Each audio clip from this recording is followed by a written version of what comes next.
హిందీ భాష సింపుల్గా చదవడం రాయడం నేర్చుకుందాంలో మనం సెకండ్ బ్రిడ్జ్ బారాకడి క్లాస్ 15th ఉన్నాం ఫ్రెండ్స్. ఓకేనా ఫ్రెండ్స్ ఈరోజు మనం సెకండ్ థా బారాకడి నేర్చుకోబోతున్నాం. తెలుగులో మన గుణింతాలు ఎలాగో హిందీలో ఆ విధంగా ఫ్రెండ్స్ ఇవి. ఓకేనా ఫ్రెండ్స్, లెట్ us స్టార్ట్. థ థా థి థీ థు తూ త్రు థే థై థో థౌ థం తహ. ఇంకొకసారి చదువుదాం ఫ్రెండ్స్.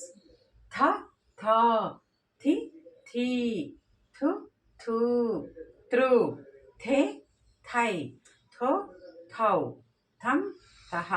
ఓకేనా ఫ్రెండ్స్ దీన్ని 5 times రీడింగ్ చేయండి, 5 times ప్రాక్టీస్ చేయండి ఫ్రెండ్స్ మీకు నచ్చినట్లయితే లైక్ చేయండి, షేర్ చేయండి, సబ్స్క్రైబ్ చేసుకోండి. ఓకేనా ఫ్రెండ్స్, థ్యాంక్ యూ, బాయ్.